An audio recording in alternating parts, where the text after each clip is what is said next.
We are back in Tucson, Arizona for the men's semifinals of the big ball singles. My name is Dave Vincent, alongside David Fink for this Ricky Ruiz Juan Santos match.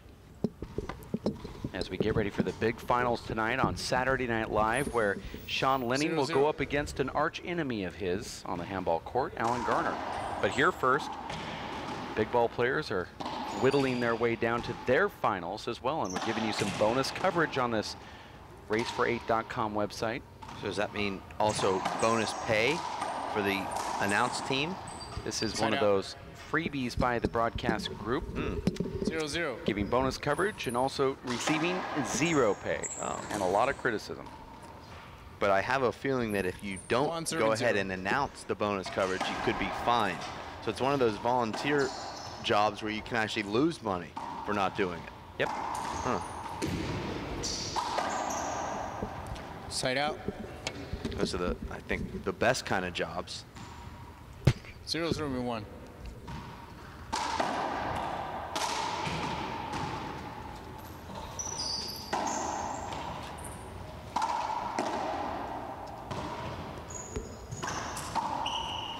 And Juan comes up way short on that back wall. Kill shot opportunity. Difficult, Dave, for a guy that hasn't played a lot of indoor to adjust the nuanced type of spins when a ball hits the front wall and the ceiling and drops straight down and hits the back wall. It's going to hit your hand with a certain type of spin that'll send the ball back down to the ground.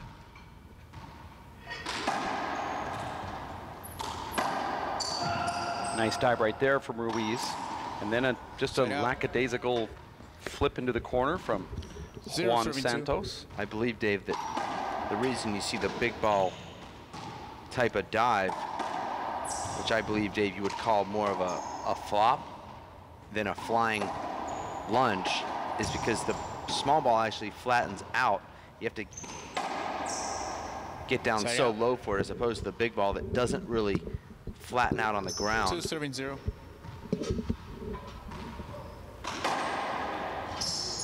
Nice crack right there from 3-0.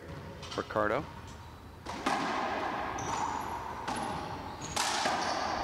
Point.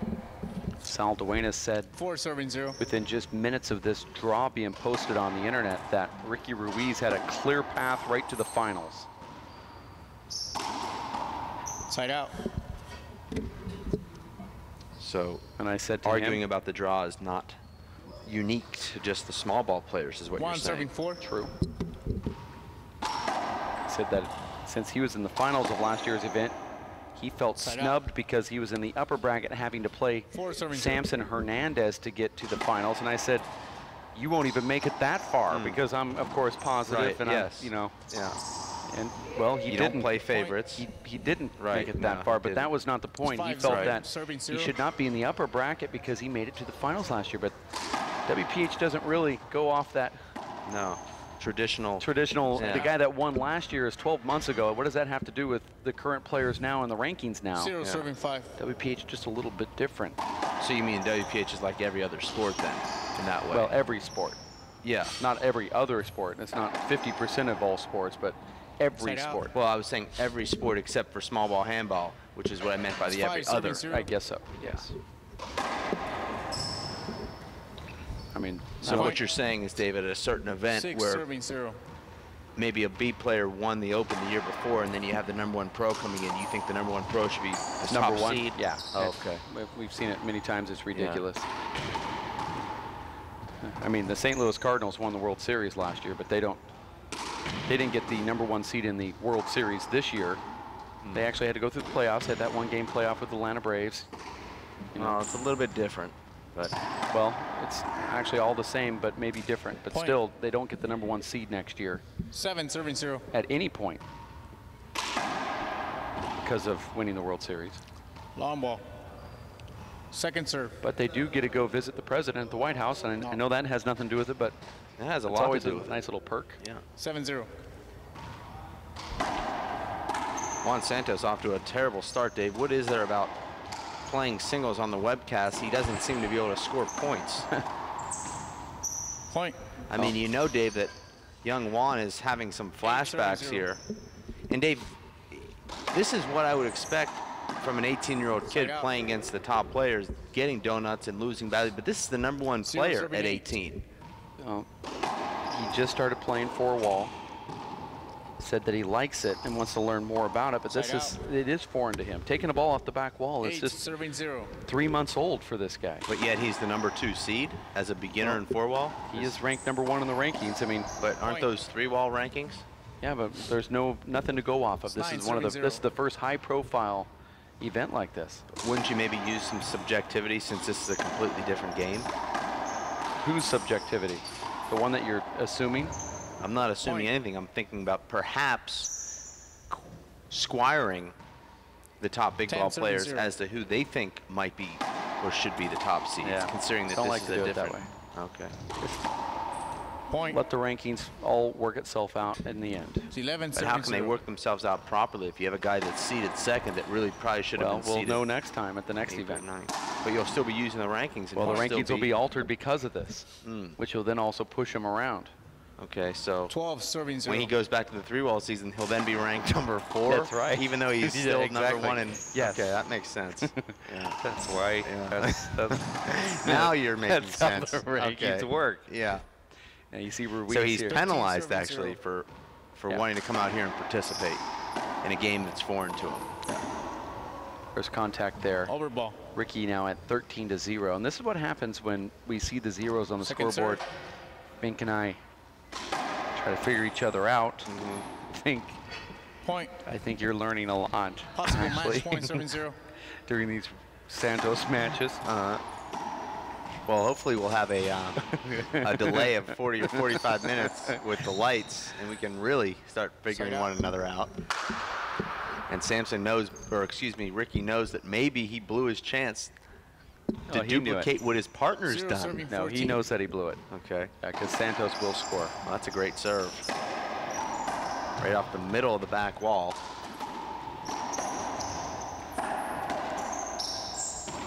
And Dave, if you're Ricky, wouldn't you just throw every ball off the middle of the back wall if you're in trouble? Santos hasn't even proven he can return the ball off the back wall yet.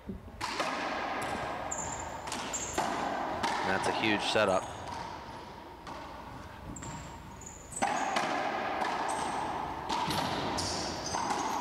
And that's an avoidable. That ball hits Ricky right in the face. Well, Ricky jumped up, Dave, and completely took away Juan's shot there. He has to stay down there. That's a textbook avoidable, if you'd ever call one. 14 serving 0.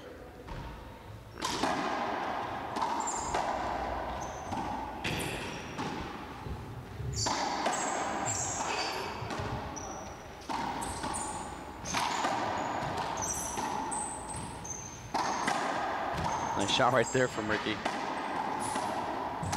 And Ricky did it. Defeats Juan Santos 15-0 here, and we'll have game 2 coming up in 5. Stick around at ratesrate.com.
incredible.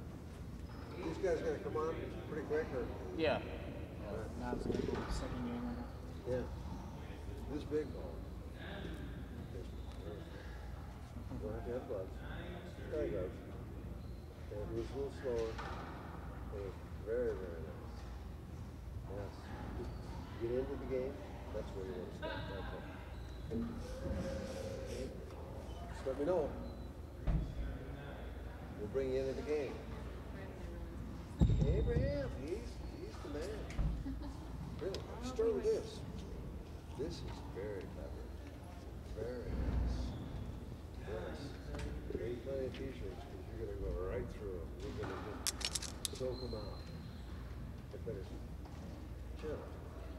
Yes. Right. As you watch these guys, really watch these guys, this is really good. It's probably better to watch doubles. These guys. Watch this.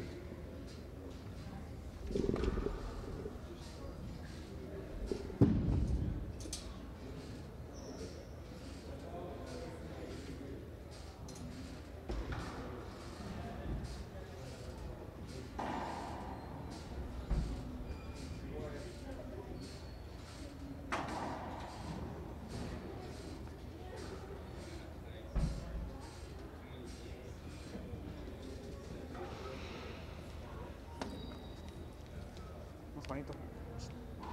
Juanito. Estás bien perdido, gallo.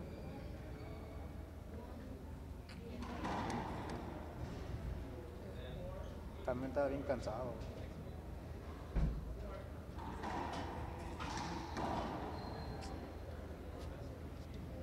Está bien, trátale, güey. Trátale, échale.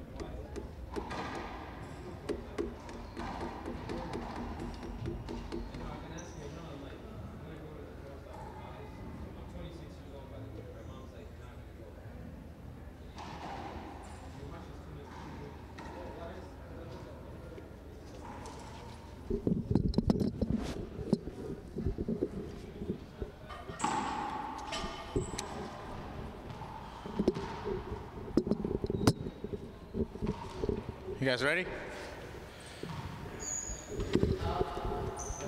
Back here for game number 2 as Ricky Ruiz defeats young Juan Santos 15-0 in that first game. And Dave, you were talking to Shorty Ruiz saying that, I mean, I'm overhearing a conversation. I'm not sure I should be able to quote it, but he thinks that Juan Santos' confidence has completely been blown here in the last couple stops to include the U.S. Open. What are your thoughts? Well, I think it's a combination of his confidence has been shattered by that donut he received in the finals of the U.S. Open, but he's also just not very comfortable in the four-wall court, and Ricky is, and Ricky's exposing him. And perhaps even more unbelievable than Juan receiving 2 donuts in his last 2 tournaments, Dave, is that you've now uploaded 115 pictures of yourself, just yourself, onto Facebook. Huh. Side out. I mean, some would say that's a problem. 0-0. Others would say it's perfectly normal. I don't know who would say that it's perfectly normal, but I'm sure Juan you serving 0. think it is.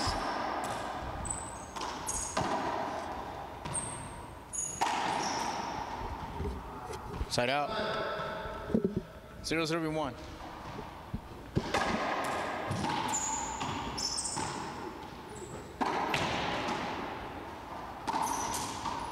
And just really strange shot selection Juan from Juan Santos. Looks like he's a little bit desperate, Dave. One of the great trademarks of his game is his patience. But you know, Dave, when you're losing so badly, you start to take a lot of chances because you really don't have the belief in your game. That's true.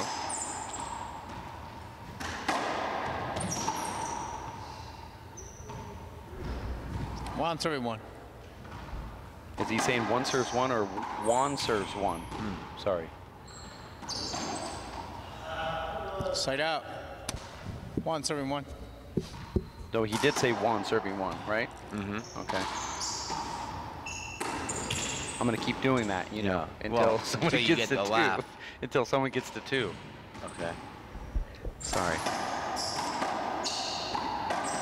And the laugh would have helped. And there's an amazing left splat fly kill from Juan Santos.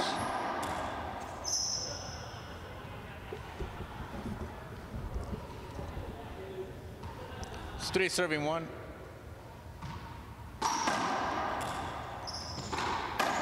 And Ricky's left, Dave, is just so nice to watch. Oh, it's frustrating that we don't see Ricky try to qualify on the small ball pro tour, because I believe he's got the ticket. Well, Dave, I think he very well could have qualified here, and this was what I would consider to be a pretty strong qualifier. 4 pretty good players making it through, and I think Ricky could have beat a couple of those guys.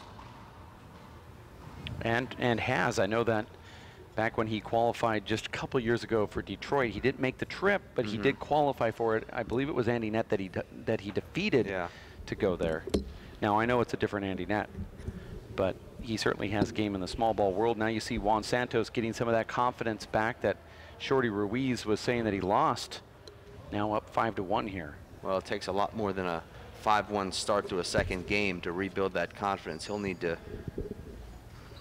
actually get some big match wins under his belt to start to forget about that humiliating loss at the US Open. Although, Dave, talking to him, it just doesn't seem like he's all that bothered by that loss at the US Open. I mean, I had the sense that he was over it. It's 5-1.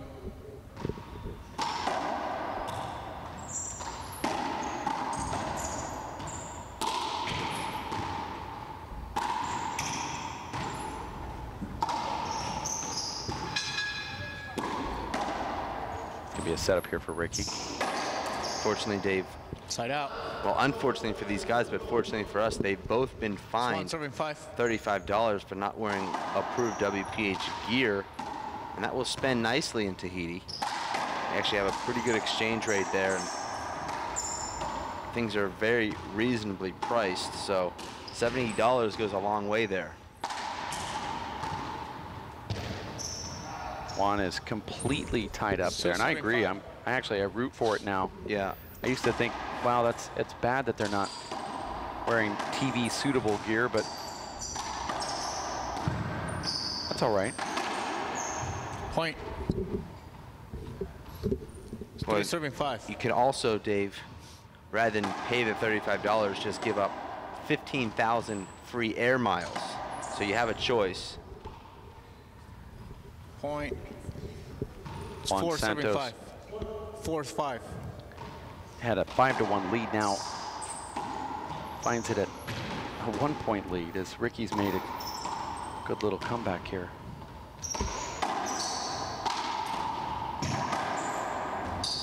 Point. Juan very slow getting up. It's 5-5. After that sort of lunge, as if he has an injury. Well, no, I think that was just a situation where the ball got past him and he kind of lost his balance, and then he was in an awkward position trying to stand up. 6-5.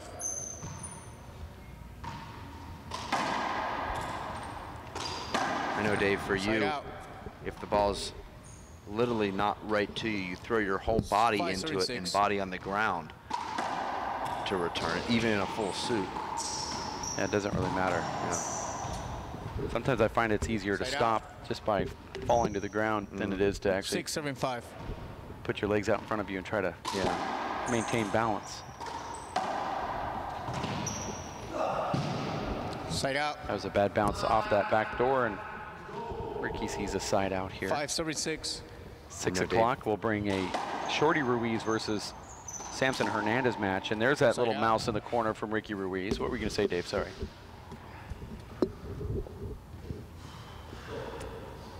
Maybe you weren't going to say anything. 6-5. I'm sure whatever it would have been really intelligent and thought-provoking.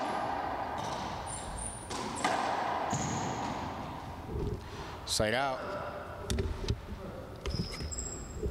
It's 5-6.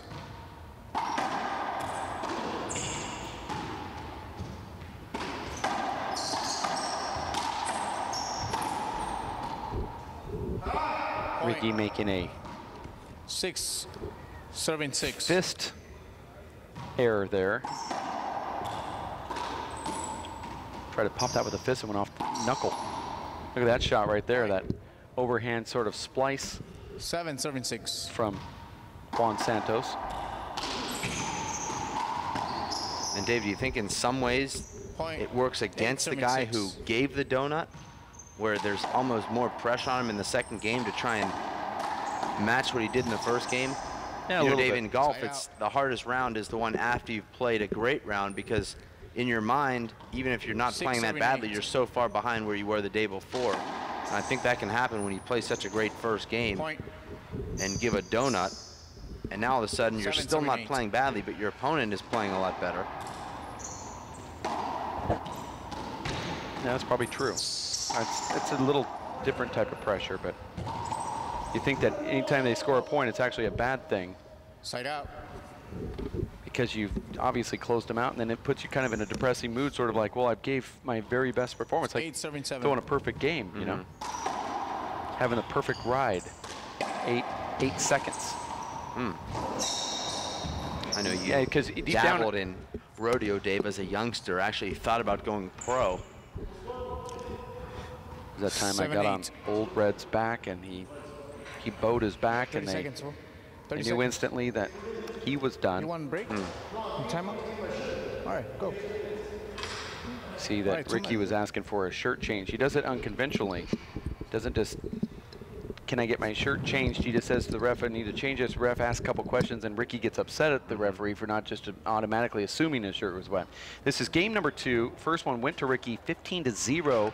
And now Santos is taking some more risks, and you can see he's returned to that sort of form where he's going to corner kills and overhand splat, splice, tomahawk chisels, all that stuff that he's done in the 3-wall court at the splats and the spikes, and you see that there's a different result here with him up 8-7, although Ricky is serving. Well, my only concern, Dave, is will Ricky be hit with another $35 fine if he changes his shirt and comes back in with another non-approved WPA shirt, or is it just a 1 fine only per match? Yeah, it's just 1. Oh, okay.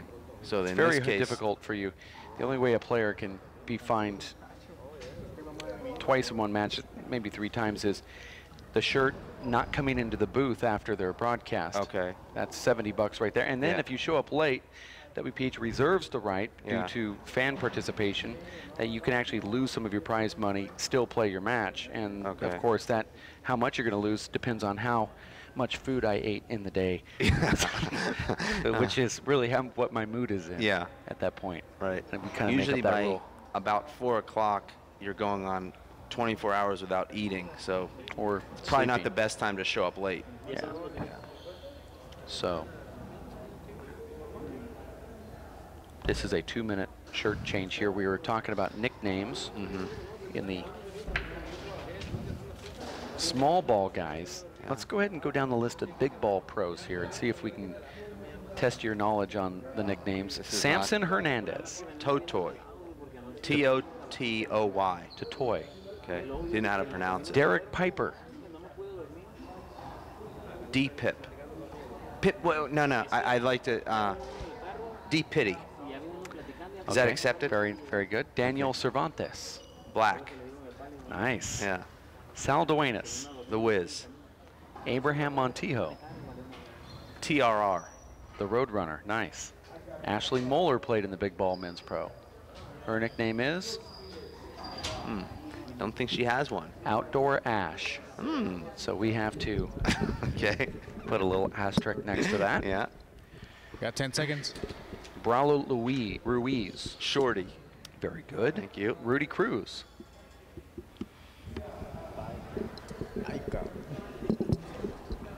Pass. It's 5 seconds. Rudy. That's what I was. Okay. Now we can be corrected easily here, but that's what that is. Ricardo Ruiz. Un minuto, güey. Spike. That's good. It's Ricky G, which is Paulie G from Jersey Shore. Right. Okay. Because of the hair. But you're close. Okay. Benjamin Jimenez, as we get back into play here from Ricky Ruiz on that serve. That might make it, and it does. Ricky sets up, though. Nice corner kill from Ricky. It's so smooth. Benji Jimenez. Point. B. Rizzle. 8-8. Ben Haas. Jonathan Iglesias, you know. Churches. Score now tied at 8 here in game number 2. And that will be played over in Juan Santos. Ibanez. Nice. Thank you. He only had 1 star. And then Rudy Cruz, I really don't know myself. So we just say Rudy. And that was one of the worst shots that we've seen in this event. 9-7-8. 9-8 here, going to 15. If Ricky wins, he'll be in the finals. And that's an amazing shot. So just a terrible error that gives Ricky Ruiz a point, and then a pretty good serve at 9-8. And Ibanez kills it in the left corner.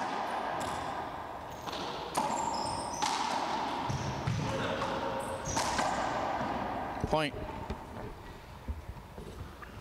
I'd like to congratulate Dave. 9-7-9. Charlie Shanks on his amazing tournament here, Dave, following the U.S. Open, where he came here, was awarded a forfeit in his first round, got killed in his real first match, got another forfeit to the 5th place final, where he then lost again. 9-7-9. So he takes 6th place without having won 1 match. That's pro handball right there. And I actually, on a serious note, like to say there was 11-7-9. pretty good success stories up to this point. Andy Nett played very well. Yeah. And also Abraham Montijo took 9th here, defeating Vic Paderez. That's true. Abraham with a huge win last night, probably the 2nd biggest he's ever had in his career. And Dave, I'll ask you what his first biggest win would be. John Bike. 10-7-11. Actually, he lost to John Bike.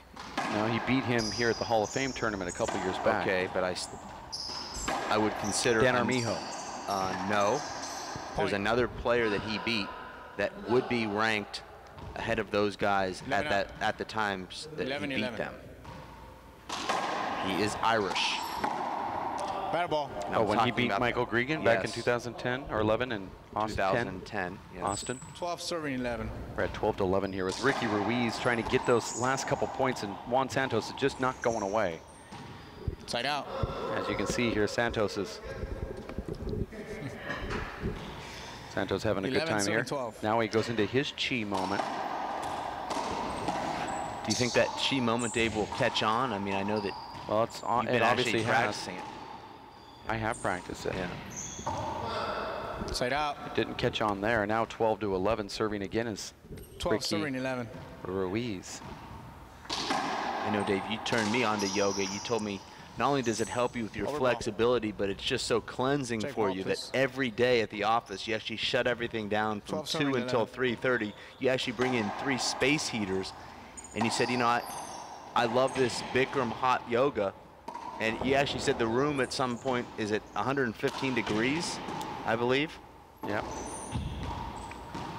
But here in Tucson, we just go outside on the back patio. Uh-oh. Juan Santos thought he can catch up to it, was unable to, though. 13-11 now with 13-11. Ricky Ruiz serving. And a beautiful pass. Nice get there from Juan Santos. Look at that cut from Santos.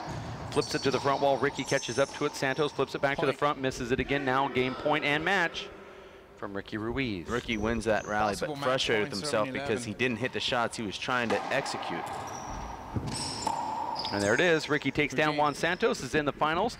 He will face either his brother, Shorty Ruiz, or Samson Hernandez tomorrow at 10 a.m. We're going to take a break. We'll have that next match coming up in just a bit. Stick with us at race48.com. And before we go, just note, we very well could put that match on a little early. Oh, okay. So tell your friends that... Unfortunately, I will be on a break, so if it does go off early, I won't be here.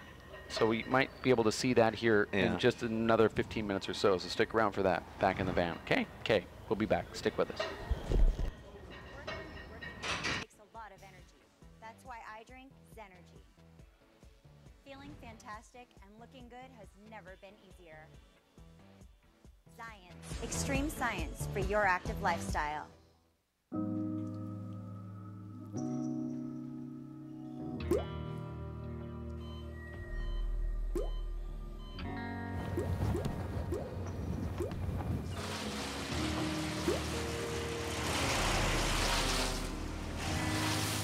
are a million places you'd never consider texting. So why would you do it while driving? Leave risky driving to the professionals. Stop the texts, and together we can stop the wrecks. My name is Bruce Fabrizio. In 1975, I invented Simple Green based on 3 principles. It had to be safer to use, it had to work, and it had to be completely made in America. From generation to generation, Simple Green has been cleaning everything from car engines and tools to kitchen counters and floors.